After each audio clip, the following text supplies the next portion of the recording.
Tonight on CBC Vancouver News.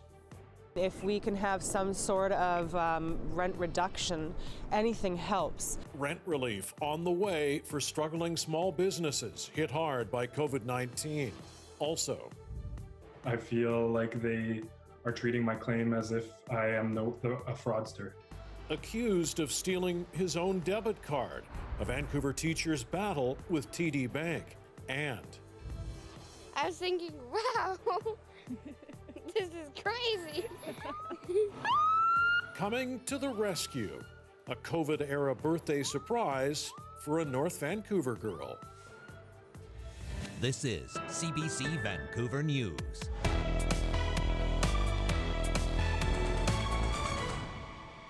Good evening. The death toll from COVID-19 is rising tonight in our province, and there are more new cases. But there is some encouraging news in the latest numbers on the virus. We'll get to those in just a minute. First, some numbers being welcomed by small businesses hit hard by COVID-19. As Tina Lovegreen reports, the federal government is unveiling a new rent relief program. At first glance, you might just miss Linda Levy's furniture shop. It's hidden behind that colorful mural. It's been closed and boarded up for, I guess, since the middle of March. So what are we looking at, 6 weeks now? Like many other businesses hit hard by COVID-19. I mean, we have not paid rent. We don't have funds to be paying all of that right now. I mean, as a super small business, we don't have very large margins to start with. But a glimmer of hope when Prime Minister Justin Trudeau said some rent relief is on the way. We've reached agreements with all provinces and territories to lower rent by 75% for small businesses that have been strongly affected by COVID-19 for April, May, and June.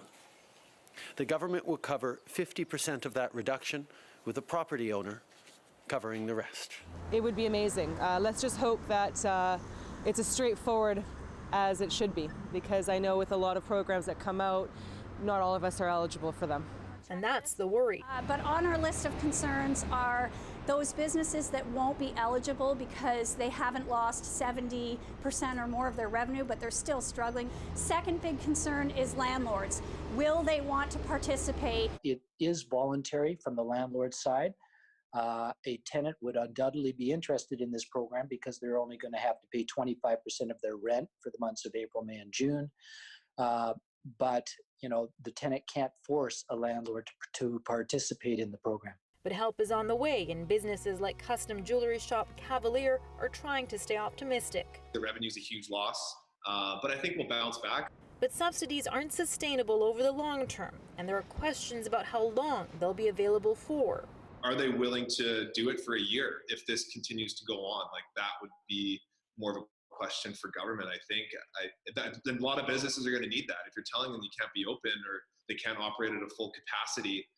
Legitimate worries about how long until shops can reopen and what sales will look like under the new normal. Tina Lovegreen, CBC News, Vancouver. Fewer people are being hospitalized in BC because of COVID-19, but several more people have died. CBC Vancouver News at 11 host Dan Burrett joins us live with more on the latest numbers. Dan? Mike, 4 more people have died in our province from coronavirus. We've now lost 98 people in total so far. We have 29 new cases and 96 are in hospital, and that is a relatively steady drop. 41 of them are in intensive care. And of the 1,853 people that have confirmed to have had the disease, now more than 1,100 of them have recovered. Of the new cases, 6 are confirmed to be linked with the outbreak at the United Poultry Processing Plant in Vancouver, and there are still 2 confirmed cases at Superior Poultry Processors in Coquitlam, and Fraser Health announced today that that plant has been shut down. Dr. Bonnie Henry and Health Minister Adrian Dix didn't hold a briefing today, but they have stressed that as we ease or slump into another weekend, that we keep ourselves clean and distant. Maintaining those physical distancing, washing our hands regularly, and critically important, recognizing and staying home if we're ill, and then connecting with us so we can get testing. Dr. Henry will have another update on COVID-19 tomorrow at 1 p.m., and we will have it for you on CBC News. Mike? All right, Dan Burrett reporting live tonight. Thanks. And while dealing with the outbreak of COVID-19 isn't unique to BC, It is starting to look like the results of our efforts are. Beyond flattening the curve, BC is seeing fewer deaths per capita than similar jurisdictions. Our Justin McElroy has been crunching the numbers, and he joins us now. Justin, what exactly are we seeing here? Yeah, Mike, when you compare British Columbia to virtually anywhere in North America or Western Europe, it becomes all the more remarkable of just how well relatively the province has done in restricting this outbreak thus far. So what we've done is we've looked at British Columbia compared to 39 other jurisdictions with at least 5 million people in Canada, the States, and Europe. And as you see here at the very top of the list are states in the U.S. like New York and New Jersey going down, Quebec in the hundreds of deaths per million, Ontario still in the high dozens, but at the very bottom of all of these jurisdictions, British Columbia just 20. Every death right now, of course, Mike, is a tragedy, and there have been far too many in British Columbia. But when you see what's happened here compared to virtually everywhere else that has been densely affected over the last month, what BC has been able to do looks, at least at this point, pretty remarkable, and a big reason why the province is talking about next week maybe being when they might speak of loosening some restrictions. All right, we shall see about that. Thanks, Justin. Justin McElroy reporting tonight. And perhaps those numbers and other things on tonight's newscast might raise some questions for you. Well, you can send them to us right now, because later in this newscast, we'll be talking to infectious disease specialist Dr. Srinivas Murthy. Our lines are open, 604-662-6801 right now. You can also email them to us at cbcnewsvancouver@cbc.ca. And if you're watching online, post them in the comments section, and we will put those questions, your questions, to Dr. Murthy. BC Hydro is warning customers there's been a huge spike in scams since it announced help over the COVID crisis. The electricity provider says scams are up 350% in April compared to March. There were 500 reported incidents. The fraudsters threatened disconnection for overdue accounts. Hydro says it will not disconnect accounts during the pandemic. It warns customers to watch out for fake emailed bills and texts asking people to contact an 877 number to make payments. It also warns about phishing scams offering a refund, and advises clients contact the company directly if they have any questions. And the province is announcing funding to improve rural internet service to help people in rural, remote, and Indigenous communities amid COVID-19 physical distancing. It will also allow people to learn, to work, stay at home, and remain connected to loved ones. It will also give people better access to online health care and mental health supports at this time of self-isolation. Currently, internet providers are seeing huge increased demand on their networks. The $50 million Connecting British Columbia program will help keep these service providers with immediate equipment upgrades to rapidly improve capacity and speeds in underserved communities. Providers can apply for grants of up to $50,000 to cover the costs that relate to the performance or range of their network. We are hearing more tonight from the family of the senior who was attacked in East Vancouver. The 92-year-old who has severe dementia was dragged and thrown out of a 7-Eleven while being hurled Asian insults and comments about COVID-19. Arlene Young has been speaking with his family, and she has the latest. The 92-year-old's family tells me he was shaken and bruised, but he's recovered now, and they're thanking the public for their concern. They are also taking a stand against xenophobia. In a statement, the Kwong family, who are from East Vancouver, says it has been heartwarming to have so many kind words of concern shared, and also to see the community band together to show they will not tolerate such treatment. They raise the concern that xenophobia is on the rise, and they hope that as a community we can stand together to protect the next person this may happen to. Last month, a man shouted Asian slurs and comments about COVID-19 at the Chinese senior. He then dragged the 92-year-old who has severe dementia out of the door of a 7-Eleven and threw him on the ground where he hit his head. Yesterday, Vancouver police said they identified a suspect but have not yet named him.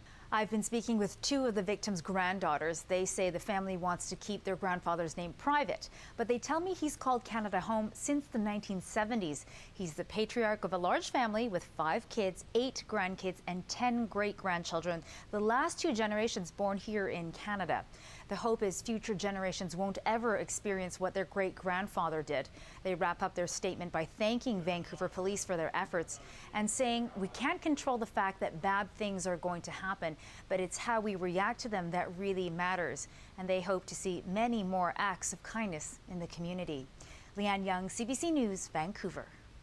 The province is issuing new orders to protect people working in the tree planting sector. The goal is to reduce the risk of contracting COVID-19.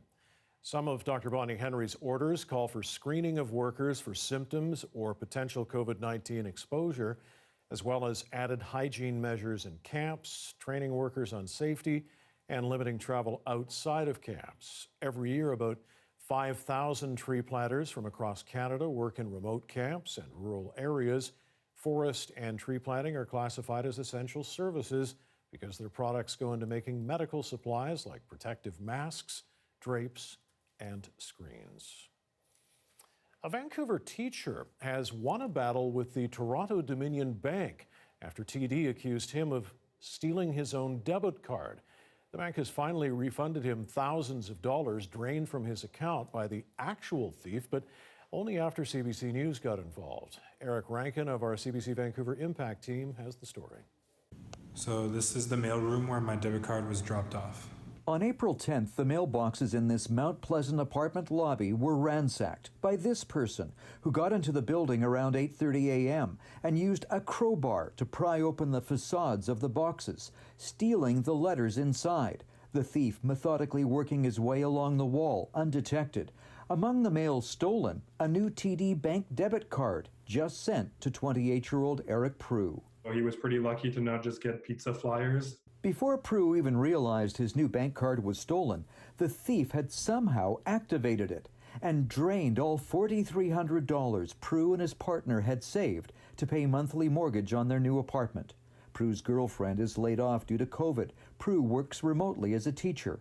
But when Prue went to TD for help and even sent them this 4.5-minute surveillance video, he says the bank blamed him, saying he either gave his PIN to someone or he had faked the theft. They start from the belief that you are guilty until proven innocent, and that you need to prove to them that it wasn't you that stole your own card and stole your money. For almost 2 weeks, Toronto Dominion denied Prue's claim. He filed an appeal. But just 20 hours after CBC News contacted the bank, TD refunded Prue's money, officially refusing to comment on the case to protect the customer's privacy, simply noting the matter has been resolved. The bank didn't refute Prue's belief that a temporary PIN or validation code had been sent with the new debit card, allowing the thief to activate it. I think that if banks are willing to make it that easy to get into someone's account, that they should also be willing to, compensate the victims of that system. Prue says it just goes to show sometimes you need to raise a stink to get your money, and you can take that advice to the bank. Eric Rankin, CBC News, Vancouver.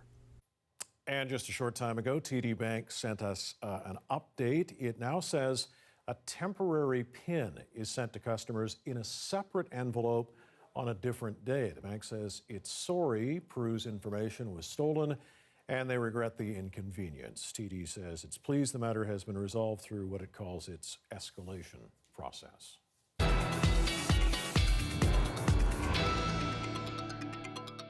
State of emergency has been declared in Quesnel and Williams Lake tonight because of flooding. In Williams Lake, several industrial properties along the river valley have been ordered to evacuate. No evacuation orders have been issued in Quesnel. However, residents there are asked to stay away from Baker Creek because of the risk of flooding. People in affected areas are being asked to prepare to leave at a moment's notice if necessary. All right, let's bring in meteorologist Brett Soderholm now. The flood threat definitely real, particularly in those areas because of a number of conditions, Brett.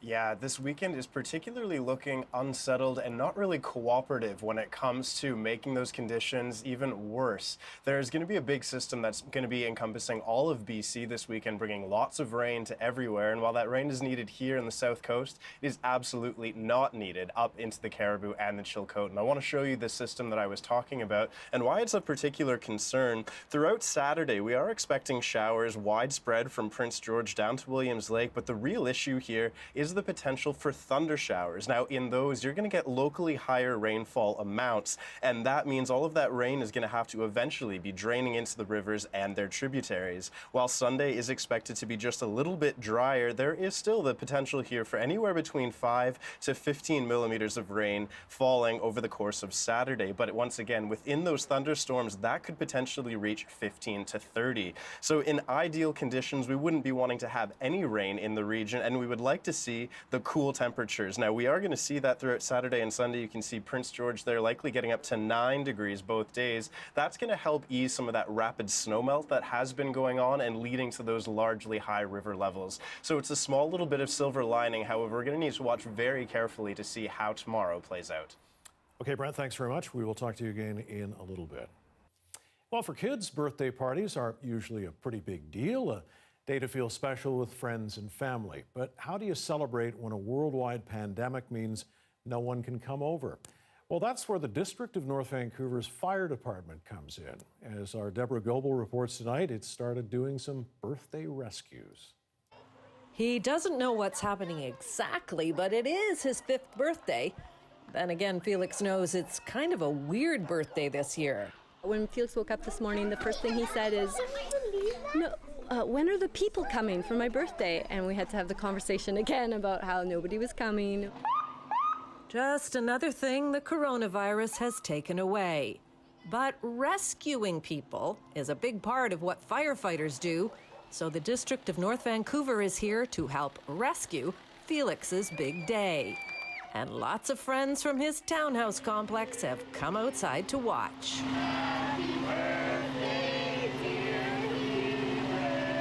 We're probably doing these days on average 10 to 12 of these on a daily basis. Like Felix, it's Olive's birthday too. I woke up this morning and I stretched my back out and I was like, oh my, I feel like 10. And everyone knows when you finally reach the double digits, it's kind of a milestone. She's been pretty bummed out, right? Yeah. Because 10th birthday is a pretty big birthday. So Olive's mom also arranged for a fire truck to rescue the day. I was thinking, wow, this is crazy. For anybody having a birthday these days, it's definitely a crazy time. I'm having a video chat with my friends, and I have a call with my teacher at 1 o'clock today, and so I'm probably going to tell them all about that. Because sometimes you just have to make the best out of a lousy situation. It was pretty cool to have a fire truck come just for your birthday, especially for you. Yes! So far, the District of North Vancouver is the only fire hall doing birthday rescues in Metro Vancouver, but they're also happening in Squamish, on parts of the island, and some cities in northern BC. It's catching on, right? Different communities have different needs and different capabilities, but it's nice to live in a community that you can hypothetically get your arms around and support. Happy birthday, dear Olive. Happy birthday to you. Deborah Goebel, CBC News, North Vancouver. Nice. Happy birthday, Olive. Happy birthday, Felix. And thanks to North Van District firefighters doing a great thing there for sure. Okay, just a reminder, you can watch this newscast live on CBC Gem, the free app, also where you can find other CBC programs. And CBC Vancouver is also on Facebook, YouTube, and Instagram. A province in mourning. Nova Scotia grieves over its dead as more details emerge of a deadly rampage.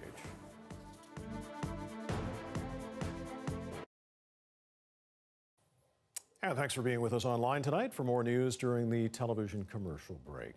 Well, dozens of Canadian celebrities are taking part in an event this weekend that will pay tribute to the frontline workers fighting COVID-19. The Stronger Together concert will air Sunday night on many different platforms, including CBC.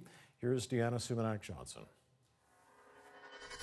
Stronger Together brings together the who is who of Canadian performers and entertainers. Everybody from Justin Bieber to Serge Ibaka from the Raptors, Ryan Reynolds, Mike Myers, Sarah McLachlan, Celine Dion, just some of the big names that you can catch on this unique benefit for Canada's food banks.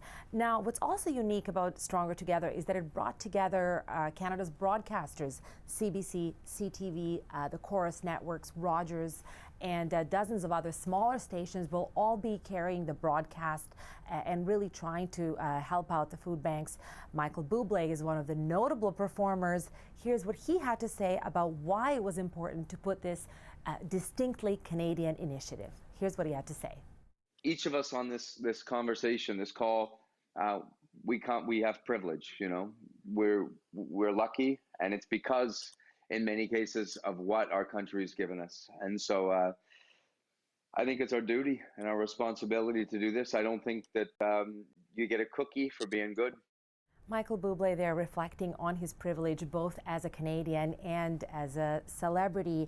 Now, of course, Stronger Together is not the only celebrity-led benefit during the coronavirus pandemic. Just last weekend, One World Together at Home managed to raise more than $127 million. Those were corporate donations. This benefit will be asking regular Canadians to donate small sums of money, $5, $10. But the producer of the broadcast also answered my question, and she said that they will make sure to let people know that if they cannot donate anything, to just enjoy the show, that they're well aware that people are financially strapped themselves and that the event is, yes, about raising money for Food Banks Canada, but really about bringing Canadians together and injecting a bit of joy and entertainment into these difficult times. And people will be able to watch this unique entertainment event everywhere, including on CBC television at 6:30 Eastern on Sunday. That's 7 o'clock in Newfoundland. Deanna Sumanak-Johnson, CBC News, Toronto. Okay, so for us here in BC, Stronger Together will be an early start, 3:30 Pacific time. It will also be streamed live on the CBC Gem app, cbc.ca, and broadcast on CBC Radio. Look forward to that. Okay, don't forget, coming up, we've got Dr. Murthy coming on once again to answer any of your questions related to COVID-19. He's an infectious disease expert, and he is excellent at answering your questions. So please do that. Back with more news in a second.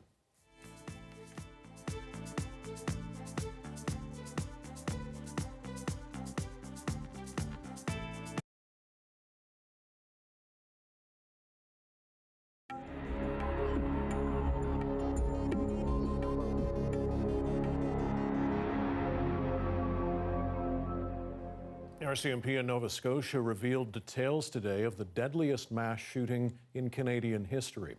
And what's clear is that on the night of Saturday, April 18th, in the small community of Portapique, police were facing an overwhelming set of crimes. Kayla Hounsell has details of the chain of violence. It was a significant incident. It was a significant assault. And this individual female did manage to escape. And that could very well have been the catalyst to start the chain of events. That person was the shooter's girlfriend. Police say she hid in the woods overnight. They got that first report of a shooting at a home in the same area, Portapique. Officers arrived on scene at 10:26 Saturday evening and found a man who said he had been shot in his car by someone in a passing vehicle that looked like a police car. I've been a police officer for almost 30 years now, and I can't imagine any more horrific set of circumstances when you're trying to search for someone that looks like you. That first scene was chaotic. Police found several bodies, a total of 13 dead in Portapique. There were already several buildings engulfed in flames. Police say they learned of a possible suspect fairly early and that his home, garage, and 3 vehicles were all on fire. They also knew he had a pistol and long-barreled weapons. What I can tell you about the weapons is that at this point in time, we've been able to trace one of those weapons back to Canada, and the remaining weapons that have been recovered, it's believed that they were obtained in the United States. All night, the search for the suspect was fruitless. Then at 6:30 in the morning, Gabriel Wortman's girlfriend emerged from hiding and began providing critical information. She told police he had a replica RCMP cruiser and was wearing a police uniform. It's nothing like a human source or an eyewitness. I mean, they can tell you things. You can ask them questions. You can have a conversation with them. More than 12 hours after that first call came in, a second series of 911 calls. The gunman shot and killed corrections officers Alana Jenkins and Sean McLeod, set their house on fire, and also killed a passerby, Tom Bagley. Then he encountered Lillian Hislop out for a walk and killed her too, before continuing south to Debert. Acting as an officer, he pulled over Kristen Beaton and Heather O'Brien and killed them. Meanwhile, Constables Heidi Stevenson and Chad Morrison used their police radios to arrange to meet near Shubenacadie. When Morrison arrived, he thought it was his colleague waiting for him in a police car, but it was the gunman who immediately opened fire. Stevenson was getting closer now. Her cruiser ended up colliding head-on with the gunman's. He shot and killed her and took her gun and bullets. Joey Weber was running an errand when he happened upon the scene. Joey knew ahead of time what was going on, and he jokingly said to his girlfriend Shanda before he left the house, well, I must go out and get the furnace oil and get back before that crazy guy gets down here shooting people. But Weber became the next victim. The gunman set Stevenson's vehicle and his own on fire and left in Weber's silver SUV. But he had one more stop, the home of Gina Goulet. He killed her and stole her car. When he went to fuel it up at the Irving Big Stop, by chance, the police also happened to be there. They shot and killed him, ending a 13-hour manhunt nearly 100 kilometers from where it all began. Kayla Hounsell, CBC News, Halifax. And Nova Scotia RCMP are also saying that using that mock RCMP vehicle gave the killer an advantage over police and the public. As Thomas Dagler explains, people were in the dark about the disguise during a critical period. By Sunday morning, as the gunman drove along Highway 4 in the Wentworth area, police across Nova Scotia were on alert for a fake RCMP cruiser. The public was not. Out for a walk, Lillian Hislop would have had no reason to fear the police car that approached her or the man inside who shot her. Let people know to be safe. How hard is that to do? Could it have saved your friend Lillian's life? I'm sure it could have. Police now acknowledge they learned the previous night in Portapique the suspect may be driving what looks like a police car. But they found 3 registered Mountie-style Ford Tauruses on his properties, one in Dartmouth intact, the other 2 in Portapique torched.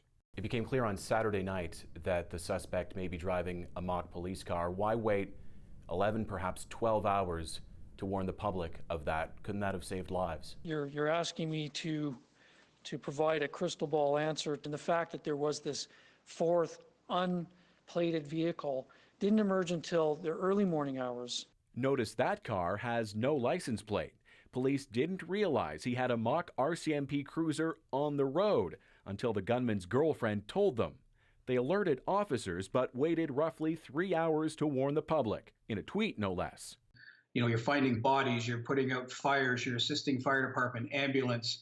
They're bringing in additional resources. Sometimes it's just the communication gets stalled somewhere. Investigators have now found where the gunman obtained that light bar on the roof, but not where the decals were printed. His mock-up convincing enough for the shooter to pull over nurses Heather O'Brien and Kristen Beaton, among the 6 victims killed as police knew about the car but kept it to themselves. A critical delay that may have led to more loss. Thomas Dagler, CBC News, Toronto. Now, he is on the front lines of the COVID-19 pandemic, both here at home and abroad, as a World Health Organization advisor. Coming up, we take your questions once again to Dr. Murthy. Give us a call, 604-662-6801. Email us at cbcnewsvancouver@cbc.ca.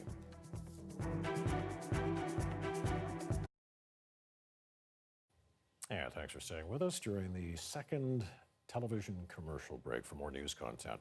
Okay, when you hear the words house party or trivia night, you usually think of social gatherings, but they mean different things right now to those who are in their 20s. They've found a way to keep their distance without disconnecting.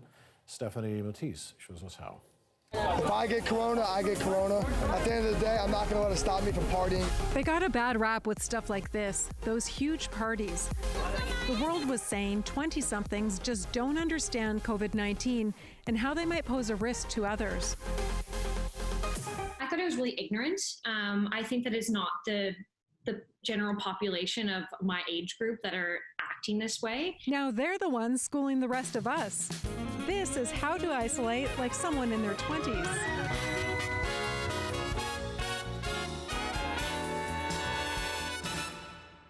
This is my cousin Emily Craven. A couple of months ago, we were here, and now we're here. In the ever so popular Tiger King documentary, what was Doc Antle's other name? International Trivia Night with friends in England and Canada. They're a substitute for a pub night, but that's not all they're doing to pass the time. I've been doing a Greek mythology course on Coursera. I've been playing Psych with friends. We would have virtual wine nights or virtual kind of happy hour with friends. I've been doing online workouts. I've been coloring. I've been doing puzzles. So this is house party. So when someone's in the house or like online, I'll get a notification saying like Queen is in the house, Kyle is in the house, and then I click and then join their party, and then you can play different games. Speaking of parties, Parker Christie wishes they were here instead. Love Child Social House shut down the weekend before the government said all businesses had to close because of the pandemic. Young people are very high risk of carrying it, young social people especially. And, you know, with the end result being probably someone older being seriously hurt or even killed. His company produced these PSAs instead. I want you when you want me too. From a socioeconomic factor as well, I think it's important for everyone to kind of rip the Band-Aid off now and choose to self-isolate, again, in solidarity together to get back to some sense of normalcy as soon as possible. It might not be their first choice to physically distance themselves from social circles, but they're doing it for their own reasons. My best friend is an oncology nurse. So she's on the front line. She's putting herself at risk for the population. I just thought it was ridiculous because, you know, this is the most basic form of altruism. Like, all you have to do is stay home. It's not like they're asking us to go to war or something. And the things that we've been doing to stay connected is a good example of how we can grow from this and become better friends. And that's how to isolate like a 20-something.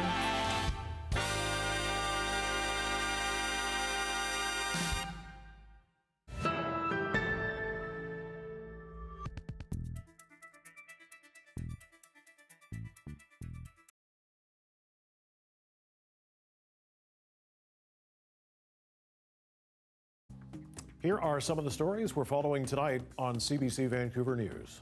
Even if it's reduced by 75%, that 25% might be a little bit complicated for us to come up with, but we're all willing to do our part. I mean, we are willing to share the burden in this time. The federal government is announcing a new aid program for struggling small businesses to help cover rent expenses. Prime Minister Justin Trudeau says the program will offer forgivable loans to qualifying commercial property owners. The loans will be forgiven if the mortgaged property owner agrees to reduce the eligible tenant's rent by at least 75% for April, May, and June. They start from the belief that you are guilty until proven innocent, and that you need to prove to them that it wasn't you that stole your own card. A Vancouver teacher has won a battle with the Toronto Dominion Bank after TD accused him of stealing his own debit card. The bank has finally refunded him thousands of dollars drained from his account by the actual thief, but only after CBC News got involved. You know, we owe a lot to our frontline workers for kind of stepping up and working hard, you know, through all of this. And I think this just makes it an extra special day. Well, happy 10th birthday, Olive Gilbert. A special and noisy surprise from District of North Vancouver firefighters, delivering drive-by birthday wishes to kids as COVID-19 hampers birthday celebrations. Well, on the day that U.S. coronavirus deaths surpassed 50,000, President Donald Trump is trying to walk back some of his treatment ideas that medical professionals are calling dangerous and horrifying. Katie Simpson has more from Washington, D.C. Okay, thank you very much. We're gathered. With his allies backing him up, the president used a familiar strategy to get out of his latest crisis. Donald Trump shrugged off his comments. No, I was asking a question sarcastically to reporters like you, just to see what would happen. It absolutely did not seem like a joke when on live TV, Trump asked a top official to look at whether UV rays or disinfectant can be inserted into bodies as COVID-19 treatments. And is there a way we can do something like that by injection inside? A doctor on Trump's task force missed the apparent joke, cringing as he went on. Almost a cleaning. The maker of Lysol saw it necessary to put out a statement. Under no circumstance should our disinfectant products be administered into the human body. So many people are listening to him. We are the epicenter. Trump's statements are not surprising to some who point out he's made dangerous claims before. Unfortunately, the missteps, the incompetence, the denial of science have led to the United States having the worst epidemic worldwide. Trump has encouraged anti-stay-at-home protests, which mostly have not followed physical distancing rules. He also promoted an anti-malaria drug without facts to back his claims. Based on what I see, it could be a game changer. The FDA says it's not a game changer, issuing a warning today about its potentially deadly side effects. The top doctors on Trump's task force, who bring credibility to the team, did not go to his daily briefing. He stuck mostly to his script, uncharacteristically ignoring reporters, bringing a fast end to his difficult day. After Thursday's performance, the White House is rethinking whether Trump needs to appear at these briefings. Katie Simpson, CBC News, Washington. Obviously, Trump's misinformation creating quite a stir, so who better to get recommendations from than an actual doctor? We're always happy to welcome back Dr. Srinivas Murthy to the program. I'll remind you of his illustrious credentials: infectious disease specialist at UBC, BC Children's Hospital doctor, also works with the World Health Organization. Dr. Murthy, thanks again for joining us. Always a pleasure, Mike. Let me ask you, first of all, not specifically about Trump's comments, but about the whole idea of Lysol disinfectants being used as a treatment method. Can you respond to that? Hopefully you don't need someone like me to come on the news to say Lysol should not be used as a treatment inside the human body. It's far too dangerous and silly to think about. All right, good. Well, we cleared that up. Thank you. All right, let's get to some questions. We've got a lot already from our viewers. This one on Facebook from Tagawan Kenneth. How likely is it that a vaccine is going to be developed? We know that we're working on it, but how likely is it that a vaccine will be developed and when? So likeliness is very, very high that a vaccine will be developed. The question is when, and the question is how effective it will be. And lots of vaccines are being trialed right now and all around the world. People are volunteering to be in these studies, and hopefully one of these get proven to be effective. There's some interesting data out of China just today about one of their vaccine candidates. And so there's a lot of hope that the vaccine science is moving quickly, but we still have to wait and see. Timeline-wise, maybe later phase trials later in the summer, ready to roll out in production later in early 2021. All right, here's a question from Pete Quilly on Facebook. Is there any evidence that having COVID-19 gives you immunity to future coronavirus reinfection versus wishing it does? That is the most important question in the world right now. And we really don't have a clear understanding of it yet. And there's lots of controversies and discussions about what an immune test would be, what the best immune test is, and how many people would be immune in a community. And so lots of studies are coming out now looking at different communities saying that there's 2% immunity or 1% immunity or 10% immunity. And a lot of that's difficult to interpret because we don't know what the test actually is, and we don't know what population was actually sampled. But we're learning more, and we don't know definitively whether that antibody will protect you from future infections. Only time will tell. Well, here's a good follow-up question to that from Jeff asking, it seems like health authorities are reluctant to start using antibody tests due to their high false positive rate. Is that true? And can we look forward to some other ways to get insight into what the rate of immunity might be here in BC? Yeah, and wait until we have a very good antibody test that's been validated and tested across different settings. And we can't really recommend one to say you are immune, and so you can expose yourself freely. Lots of other places are talking about things like immunity passports, where if you've had an infection, you can basically go wherever you want and go back to, say, working in a hospital without wearing protection. We don't really have enough confidence in the science yet to say that you cannot be reinfected again. It's very unlikely you can be, but we don't say definitively you cannot. And can you just, how does the antibody testing, how does it work? Sure. So it just basically looks for an antibody in your blood. And it looks for a specific antibody that's specific to this coronavirus based on some of the markers on the surface of the virus. The problem is there may be cross-reactivity with other coronaviruses. And like all antibody tests, it may not be a perfect test in general. But it's getting better. And I think as we sort of refine our testing capabilities, we'll get to a place where we will be able to test to see if you have an antibody. The question is, does having that antibody prove you're protected? And we haven't found that answer yet. All right, another question that's come in. Dr. Murthy, you've been watching this virus right from the beginning. What has surprised you about it and its spread? Yeah, that's a good question. I think its spread is the thing that surprised people the most, I think. Its transmissibility. From the early data in China, things like the R0, which was very widely discussed as a number of people that are infected from one person. And in China, we were discussing anywhere between 2 to 2.5 or 3.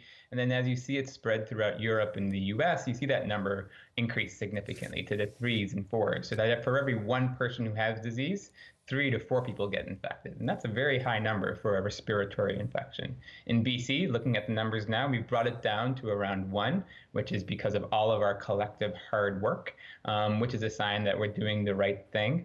And it just means we need to continue to do that. Okay, so you'd expect we're getting a lot of good questions coming in tonight. This one, Yeah. There has been more and more research showing a link between mortality and pollution. What's your take on that connection?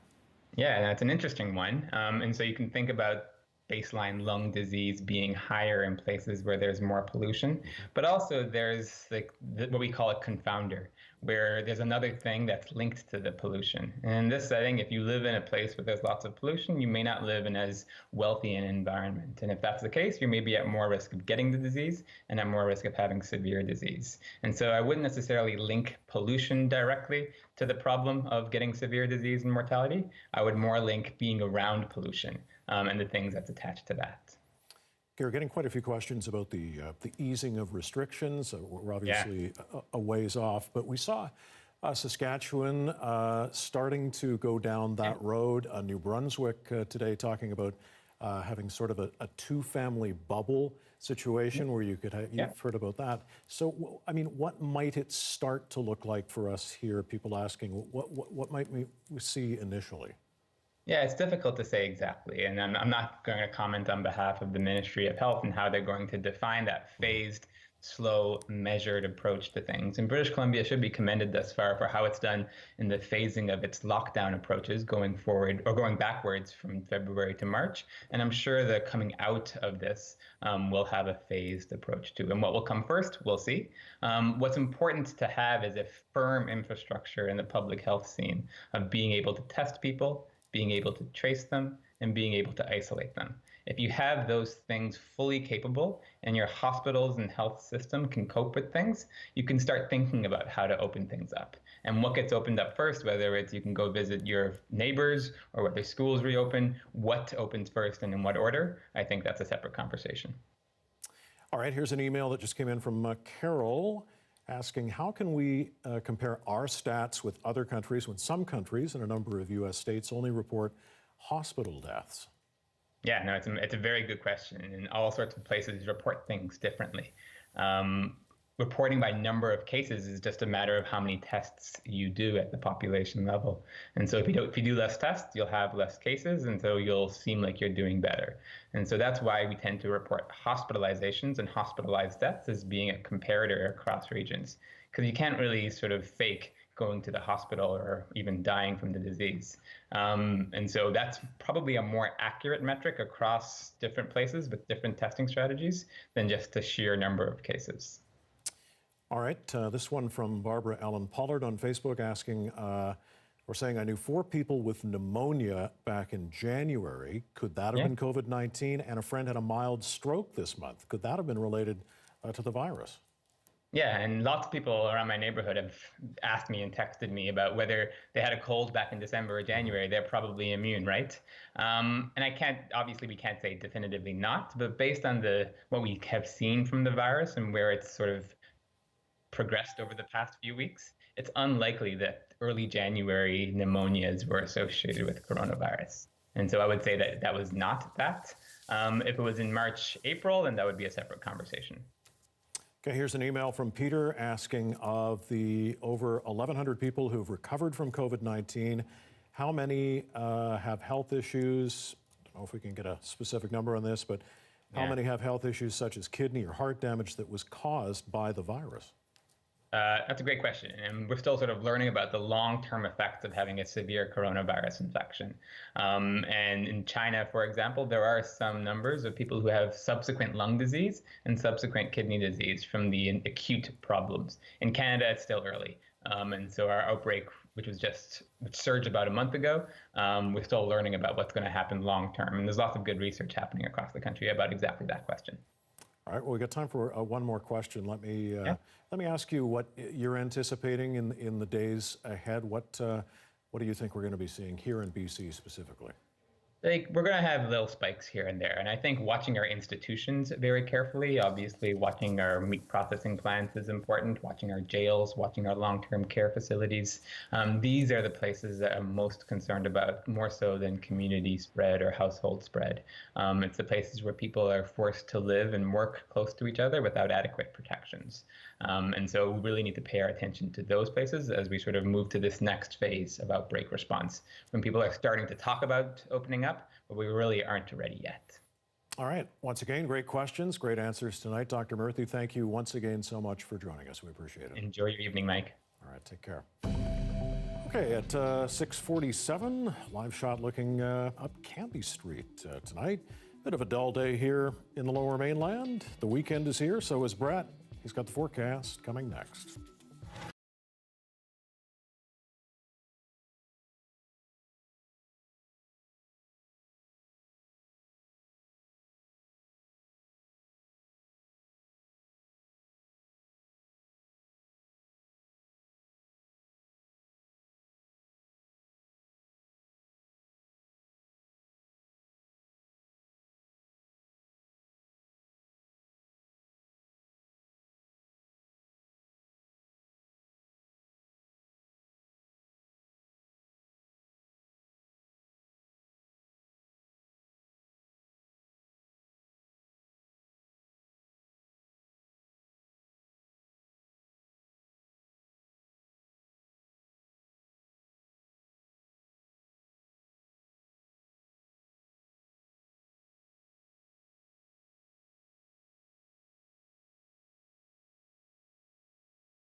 All right, it's Friday. At least I think it is. So that must mean the weekend is here.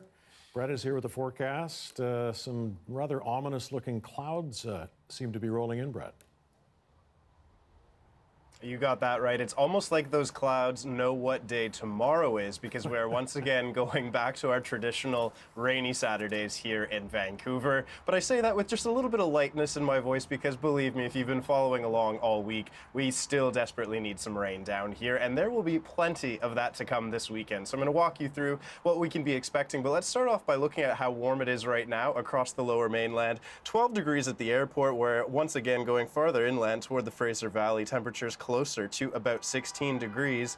The interesting thing about our temperatures tonight is that they're not going to be changing all that much, likely only going down to about 9 degrees, and we are going to be getting some showers that will change over to heavier rain by Saturday morning. So by far that is going to be sort of, I guess, the heaviest period of rain you could expect all weekend. That'll taper over into showers come Saturday, lasting throughout much of Sunday, just kind of as spotty showers here and there, and definitely some clouds. Now, in terms of the amounts here, these are significant simply for the fact that we haven't seen this amount yet all month. We are looking at a widespread 15 to 30 millimeters for pretty well everyone in the lower mainland, and of course at higher elevation and especially up toward the sea to sky, including Squamish, this could be in the territory of about 30 to 50 millimeters. Now, I mentioned a little bit earlier where this is all coming from. We have two separate systems this weekend that are going to be bringing a lot of rain to the entire province, and you can see again that spiraling sort of nature that you're looking at right by Haida Gwaii. These are going to be some strong winds for that region, potentially up to 90 kilometers an hour tomorrow. Now, throughout Saturday, it is going to be showery. Come Sunday, it's going to be a little bit more localized, but Sunday, overnight into Monday, that's when we're going to get into another round of some much needed rain. Now, in terms of our temperatures for this weekend, all the way across the southern half of BC, we're going to be a lot cooler than we have been in previous weekends, and that just kind of makes sense given sort of the cloud cover and as well the amount of rain that is in our forecast. But once again, these are fairly close to seasonal temperatures, so nothing too unusual at this point in time. With our 5-day forecast, these unsettled conditions are going to be continuing right into next week, and you can see that really only at about Tuesday is when we're looking at a chance for some of that sun to be returning. Now, I want to emphasize it's not going to be a washout weekend by any means, but definitely be prepared for more rain than anything else than we've seen throughout this entire month. Well, the flooding aside, we do need that rain, so we'll look forward to it, I think. All right, thanks, Brett. Well, COVID-19 is no laughing matter, but in this time of physical distancing, one boy's goal to prove the point that laughter is the best medicine. That story next.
This is a call out to any junior scavenger hunters. CBC Vancouver's digital scavenger hunt is taking place April 27th until May 1st. Kids of all ages can take part in this scavenger hunt from home. Participate every day for more chances to win a limited edition CBC Vancouver backpack full of prizes. Plus, you could score an invite to an exclusive online concert with Will Strout from Will's Jams. For more info, head to cbc.ca/scavenger hunt.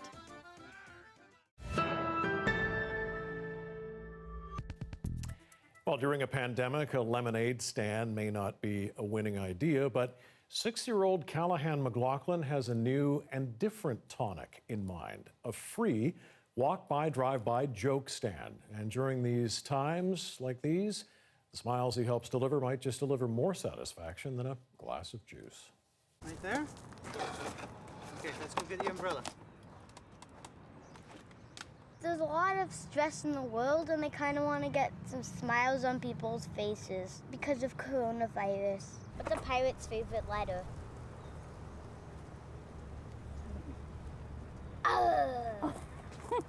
So it makes me feel good when I can do a little social distancing joke with them. What did the tie say to the neck? The tie say to the neck. I don't know. I think I'll hang around for a while. Oh, that's a good joke. Well, Callahan's a fairly social child, and he was starting to miss having interactions with some of the neighborhood kids and some of our neighbors in the community. So I came up with the idea of the joke stand, because this is also a child who walks around our house telling us jokes. You got a joke? Yeah. What are the clouds were under the reindeer? I don't know. I don't know. Thunderwear. That's good. Well done, Callahan. Love it. Love it, love it, love it. Nice to see you out doing that while maintaining the physical distancing as well. Well, just a reminder, you can always find this newscast online, cbc.ca/BC. Our next local news is with Dan Burritt at 11 o'clock, right after the National. We're going to leave you now with the afternoon view from Esquimalt Lagoon. Have a great weekend. Good night.